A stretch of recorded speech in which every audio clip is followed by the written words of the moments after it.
เงินมาเอาเงินมาเอามาให้เด้อติดนี่ก็ได้นี่นี่เด้อนี่ที่นี่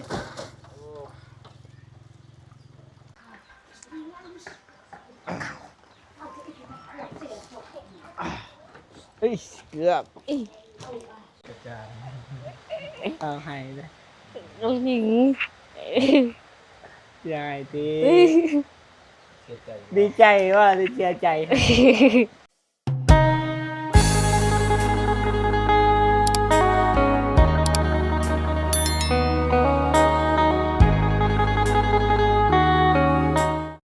โอเคพอพี่น้องเนาะเปิดภาพมากะอยู่ที่บ้านน้องพินพี่น้องปุ๊รถเอาเข้าในเลยพี่น้องเลยเนาะพอดีเบาจิบมีเครื่องของมาให้เพราะว่าทางน้องพินเพิ่นสิขึ้นบ้านใหม่นะทางไอคลินิกเลยส่งเงินมาให้พี่น้องเนาะจัดให้เพิ่นนะแต่ว่าสิไปมอบให้น้องเพิ่นนะก่อนสิไปมอบกราบทักทายสบายดีและสวัสดีเพื่อนพี่น้องเบิร์ดสู่คู่สู่คนพี่น้องเนาะก็ยินดีต้อนรับเข้าสู่ซองเบาจิบชาแนลคือเก่าพี่น้องเนาะเดินทางมากับเบาเมฆคือเก่าพี่น้องเอ้ยน้องพินสบายดีเด้อสบายดีเด้ออยู่ยังไก่รถบ่ย่านบ่เบิ่งก็บ่ได้ตัวเมฆเอ้ยแต่ว่าเบิ่งรถก็บ่ได้มื้อใดสิขึ้นบ้านใหม่อ่ะบ่ฮู้ยังบ่ทันฮู้บ่บ่มีหยังแน่และที่เกียร์มาหยังเครื่องคองหยังที่มีในครอบครัวนะสำหรับการขึ้นบ้านใหม่มีหยังแน่นะก็บ่มีอีหยังท่านมีหยังบ่หมู่หยังก็บ่มีนะมีแต่ว่าจะถามแม่จะบ่เอาไว้มีหยังแน่แล้วสิขึ้นเฮือนใหม่ไม่ได้จะสิขึ้นบ้านใหม่แม่ก็ฮะก็คุณสู้ฮะ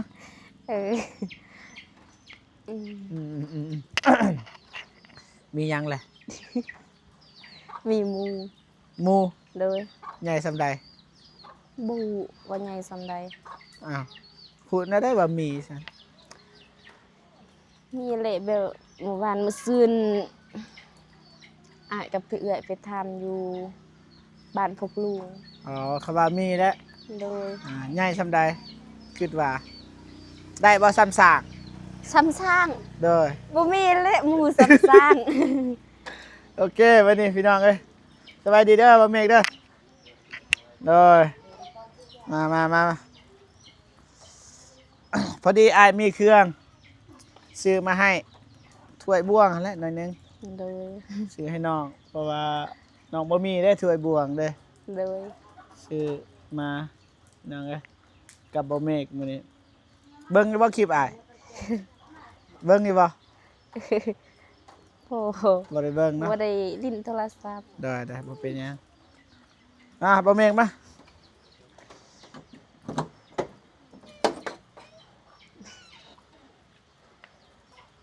นี่อ๋อหมู่เห็นบ่จะได้สิเบิ่งนี่แหละเครื่องเจ้าเอาลงแม่นหนึ่งยันบ่แม่นเอา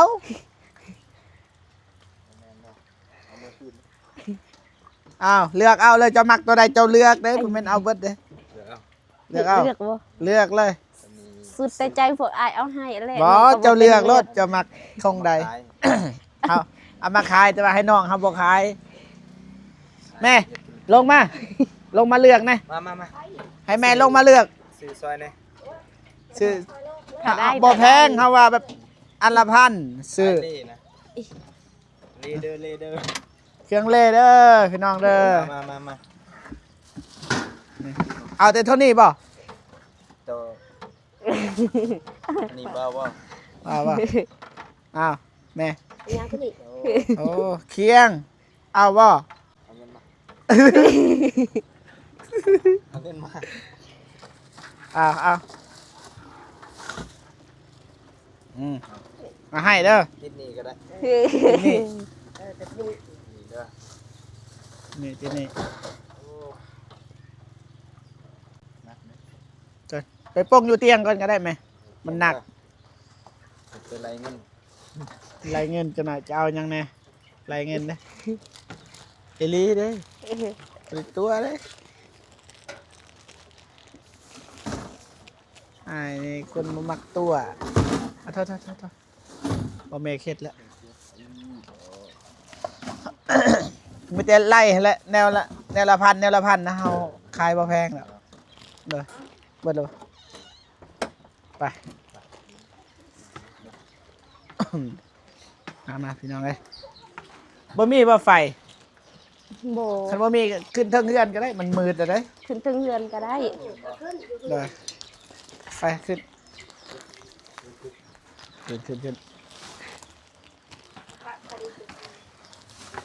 เจ้าเท่าเลยไหมคนสิซอย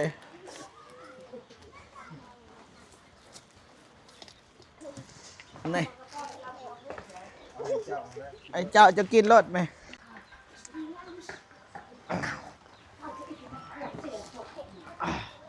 เฮ้ยเกือบ อี อ๋อ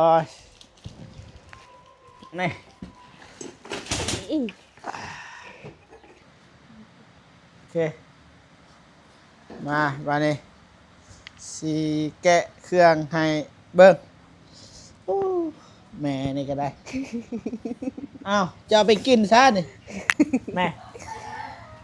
อ้าว ก็ได้เดี๋ยวขาย ฮะโอ้ขายอีกเลยจะมีเงินบ่ล่ะ โอเคพ่อพี่น้องเป็นเงินของอ้ายเคนนี่พี่น้องเอ้ยที่ให้เบาเจ็บแล้วกับเบาเมกเป็นสะพานบุญให้อ้ายเพิ่นบอกให้ซื้ออิหยังก็ได้ ที่แบบใส่ในเฮือนครัวเพิ่นนะเพราะว่าเห็นแต่ละเทือถ้วยบวงมันแต่ตัวเก่านะทางเบาเมกแล้วก็ยำเบาเมกกับเบาเจ็บกันเลย จัดให้ผู้บ้านนี่ผู้ว่าเขาเอินมายัง โบ ผู้วิธีใส่ปะผู้ว่าวิธีใส่ โบ ดี ไปตักน้ ๆตักน้ำอาบ ำตักฝาหูจักบ่ ไปแจกกะตี้บัดน จักหรือบ่ คือจักว่าไอ้ว่าอะไรตักน้ำมาอาบ คือว่าสิไปตักน้ำอาบไปเลยนี่หม้อกระทะขัวไข่ เลย ขัวไข่นี่นี่ หัวซีด นี่นี่ เบิด พอดีปิ้นใส่หน้าไข่เด้ออันนี้ เลย นี่ปาดใส่มันปาดใส่มัน นี่ดี ปาดอันนี้ก็ได้อ่ะอันนี้เด้อ อันนี้กระทาดนี่ กระทาดราคาก็บ่แพงนะกันเท่าไรคิดว่า เส้นเป็ด 80 180 บาท นี่ตัวนี้นี่เจ้าหู้ป่ะเฮ็ดหยังนี่ตัวนี้ เดี๋ยวเธอเข้า ช่วยครับ แตงปลาเข้า แตงปลาคอกปลาเข้าก็หู้อยู่แต่ว่านะ จะหูจัก นี่ กระบัวยัน ขบวยคนขัวไข่กูอยู่ดอกตัวนี้บออธิบายก็ได้ที่ตัวนี้ ใหญ่ได้นี่อยู่นี่เขาขายเท่าไหร่จ้ะ ที่บ้านครับ ลงเดินครบบ่เดี๋ยวเขาซื้อไว้มันจะให้ FC เบิ่งเนาะยันมันตกเคลียร์เสียหาย ตัวนี้นี่เราน่าสิบ่ฮู้แล้วตัวนี้ หูจักบ่ ฮู้ว่า อีหยัง อาจจะใช้ได้ หมวก หมวก อลีบ่หมวก นะ อลีบ่หมวกอัน แม่น หนูก็บ่เคยเห็นเขาใส่ อ้าวจะลองมั้ง เออ ลองมั้งเดี๋ยวฮู้จี้วิธีใส่ ว่า ฮู้ป่ะฮู้ป่ะอ่า อีหยัง ขับรถลากกันอ่านหรือใช้ มีระเบิดอยู่ไหนมันดนนะเด้ เอ่อ เจ้าล่างกันเด้ออันนั้นใหม่กันเด้อ แต่บ่ แ บ่อยากให้มันติดหั่นนะ โดย มันติด ฮู้ติบัดนี้ ฮู้ อ่า ตัวนี้เด้คันเอาบ่เมกจับบ่ลองบอกบ่คันบอกบ่เมกสิอธิบาย อังบ่ซัง ไปใส่บ่ มิดคม ฮะ มิดสังคม นี่ยังมีสังคม มันคงแยกคมเดียว อ่า มิดสังคมเฮา มานะคมเดียวทางใน แล้วแม่นไอ้ซัง เคยบ่อธิบายบ่เมก แต่เคยบ่ไปใส่บ่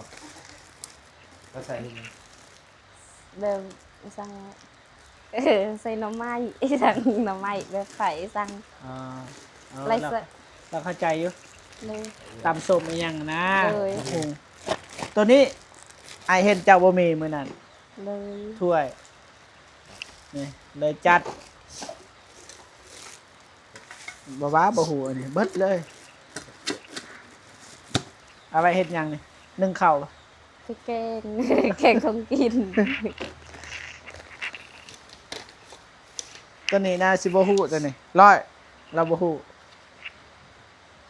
เอาใส่บ่ ตักน้ำ มันก็น้ำก็บ่ข้างเนี่ย ตักน้ำใส่หม้อแกง แม่นบ่ แม่น มันบ่แม่น เขามีก็บ่เจ็บ บ่ข้างบ่ เจ้าตักอีหยังก็ได้ ที่เจ้าบ่ต้องการให้น้ำมันขึ้นมา อันนี้เหมือนตักน้ำ จะตักตอน ก็อย่างว่าเจ้าซีเจ้าลวกไอ้หยังก็แล้วแต่ลวกมีลวก ทุกอย่างอะนะคือจะว่าหน่อใหม่อะ เลย เจ้าบ่อยากตักน้ำออกจะตักเป็นหน่อใหม่ก็ได้ ตักปลาแดกก็ได้ เลย ต้องประแดก ตัวนี้ แมวสวยเข้าบ่ อ่า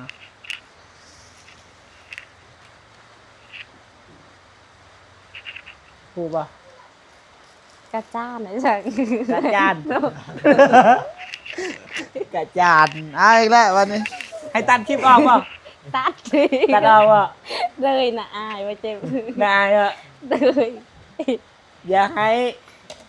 กระจาย เอาให้เลย ลูกหญิง อย่าให้ดี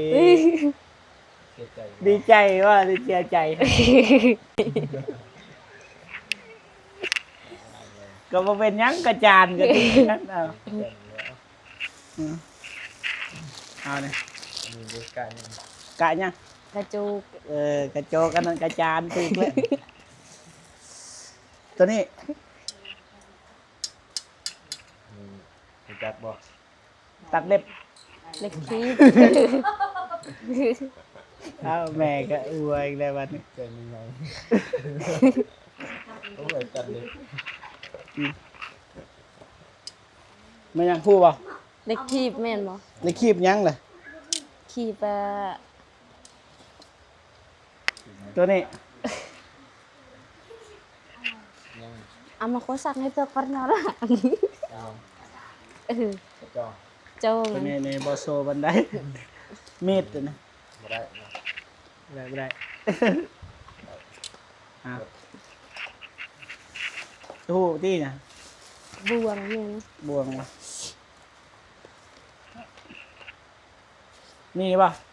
ของเจ้ามันเก่าเหรอคอยเห็น ตั้งดำไม่รีหรอเห็นมือนั่นดำจนบ่มีมองสีดำเลยทำไมซะกับตัวนี้กับบ่เมงและเลือกนำกันนั่นไงแล้วก็ให้น้องทหารเป็นเรือ ดี อันนี้หยิบซีนก็ได้น้ำแข็งก็ได้ ตัวนี้ใส่ได้โดนได้ตัวนี้ ใส่แล้วล่าง เลย ใส่แล้วล่างแล้วตัวนี้เด้อจะพูด เลย ที่มันยัง ไม่ถูก ไม่ถูก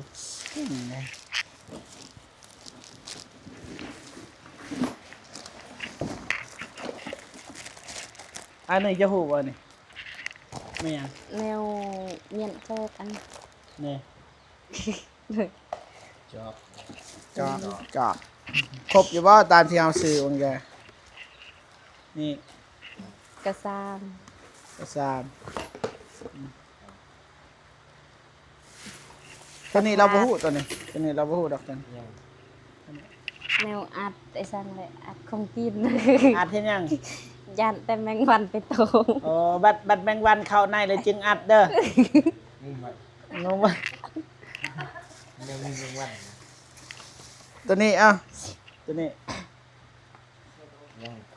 แนวเมียนบวง กูอยู่เจ้าก็เก่งอยู่เอ้าบ่ครบเลยเครื่องบ่ครบเลย เขาดูประคบให้ คันเด้อยู่กับขู่ดิ ตัว เอ นี้ อไม่เท่า ได้ยัง ตัวอย่างว่านี่ยาเด้อเวลาสั่งสอนลูกเด้อยาอย่าจับตัวนี้เด้อ ฟังจะมาแล้วก็ตี อ๋อตีลูกว่าตีบ่เมกซะตัวนี้สิหูอยู่บ่ จะ เล็กปิ้ง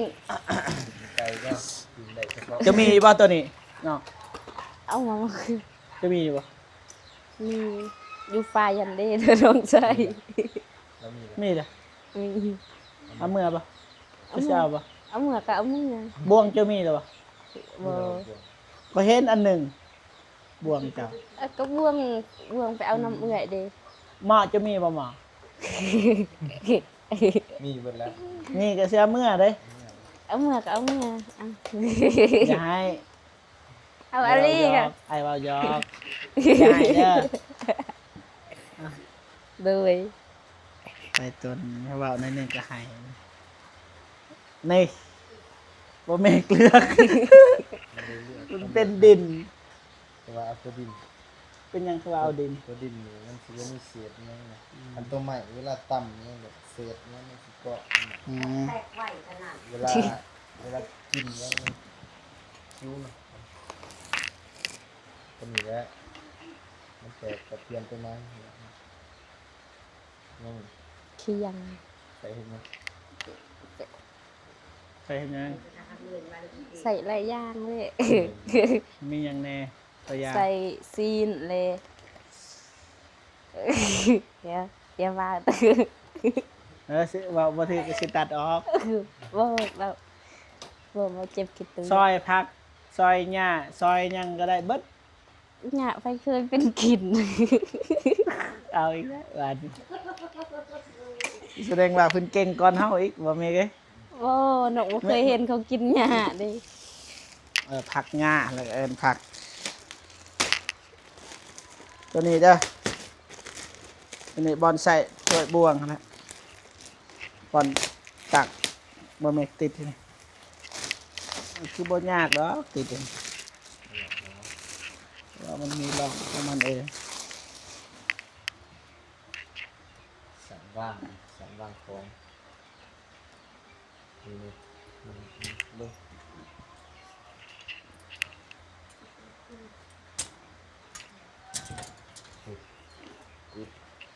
กูจับทางในหรือทางนอกครับปะทางนอกวะทางนี้นะเฮาจะสิปาทางในหรือทางนอกบ่เมกตัวนี้นี่จะหมักแบบใด ตัวนี้เนาะ อ่า ตรงนี้เนาะ นี่ปะแบบนี้ปะ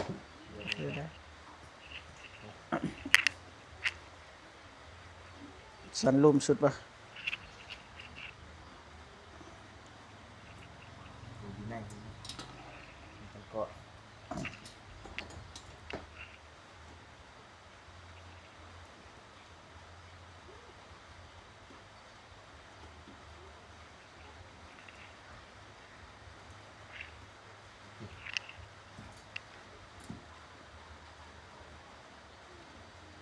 ได้อ่า ตกใจคือมันตกโทรศัพท์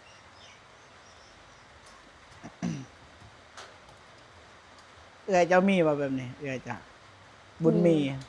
มี มีป่ะ มี มีคือกัน เพิ่นมีเป็นตู้ จะ ด้วย เรามีเป็นตูเพิ่นยังโชยเพิ่นอีกเด้อโอเคนี่กุดจับ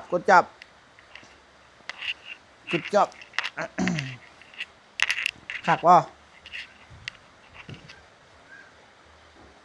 นี่พี่น้องลายเติบพี่น้องเบิดเท่าไรก็บ่เมก ร้านหาบ่ ลานห้าเบิ่งดิ นี่มา แม่นบ่จะเบิ่งบ่รวม หลายนี่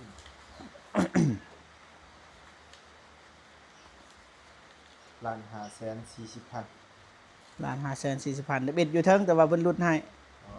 มีส่วนลดเนาะ แหม่ ส่วนลด12,000กีบ 2,000กีบนี่โอเคบ่บัดนี้ เก็บไว้ พอบ่ซำนี้น้องพิน พอ พอแล้วเนาะ เลย ขึ้นบ้านใหม่กันนะสิมีและถ้วยบวงหม้อแม่เฮกระโปะครบแล้วว่าซำนี้ จบ คันบ่ครบก็บอกอ้ายสิซื้อใหม่ครบแล้วว่าตามที่น้องเห็นนั่นนี่ยังต้องการหยังในเครื่องใช้ในเครื่องครัวยังบ่ เพราะว่าทางอ้ายก็คิดบ่ออกกันนะกับบ่แม่งนี่เฮาบ่ฮู้ว่าเฮาสิซื้ออิหยังแหน่ จัดมาซ้ำนี้แหละ แหม่มีหยังที่คิดว่าบ่มี บ่ฮู้ ฮะ บ่ฮู้ บ่ฮู้แสดงว่าครบแล้วมันจะว่าคิดออกเมื่อใดก็จึงบอกอ้ายเด้อ เลย อาสิซื้อมาให้ ทั้งหมดทั้งมวลก็คือ เงินของอ้ายเคนนี่เด้อ เลย มันจะว่าฝากให้น้องขอบอกขอบใจขอบบุญกับคุณอ้ายเพิ่นอ้ายเคนนี่อยู่สหรัฐอ้ายฮักนั่นแหละเขาเจ็บเด้อพนมมือขอบอกขอบใจเพิ่นตังเขาได้ฮูบเลยบ่แม่กอยู่นำกันน่ะเด้อ เขาได้ตังหน้าปกหั่นนะเด้ออ้าวมานี่เบิ่งกล้องพนมมือขอบอกขอบใจ เลยขอบพระคุณพระขอบพระคุณบ่แม่น โดย ขอบใจอ้าวขอบใจหลาย ตัดถิ่มเด้อ อีบ่เจ็บเด้อตัดถิ่ม ๆอ้าว ขอบบุญขอบคุณปัญญาใจ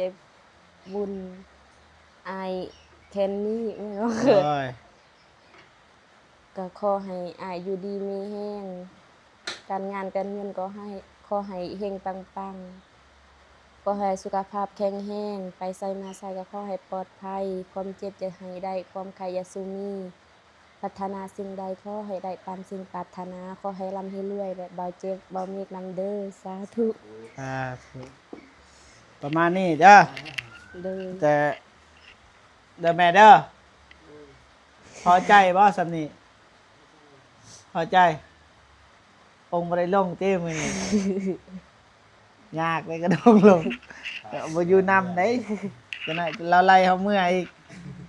แต่จังซั่นเด้อ เด้อ อ้ายก็สิกลับก่อนก็จะว่าเรื่องเงินเรื่องคำเดี๋ยวว่ากันพี่น้องนะ โอเคพอพี่น้องเนาะทางบ่เจ็บแล้วก็บ่เมฆก็มามอบเป็นที่เรียบร้อยเด้อพี่น้องเด้อครบเรียบร้อยตามที่เฮาได้ซื้อนะพี่น้องเพราะว่าเฮาบ่ฮู้ว่าเฮาสิซื้อหยังแน่แต่ว่าเฮาก็สั่งทางน้องอยู่ห้านนั่นแหละให้เพิ่นจัดให้แน่เพิ่นก็ยังจัดบ่ครบบางทีเฮาก็ต้องย่างไปเอาคือเก่าพี่น้องนะจังใดก็ขอบอกขอบใจขอบคุญกับคุณหลายๆเด้ออ้ายแค่นี้เนาะ ที่ไว้วางใจทางบ่เจ็บแล้วก็บ่เมฆเป็นสะพานบุญเนาะจังไดก็ขอให้อายเพิ่นนะจงมีแต่ความสุขสุขภาพแข็งแรงขอให้อายุมันคนยืนนะความเจ็บบ่ให้ได้ความไข้บ่ให้มีปรารถนาสิ่งใดขอให้ได้สิ่งนั้นเด้ออายเด้อสาธุเจอกันคลิปหน้าพี่น้องเนาะสำหรับคลิปนี้ไปก่อนเด้อพี่น้องเอ้ยคำมือติดตาแล้วสิกลับบ้านกับซองก่อนเนาะสบายดีเด้อไปบ๊ายบาย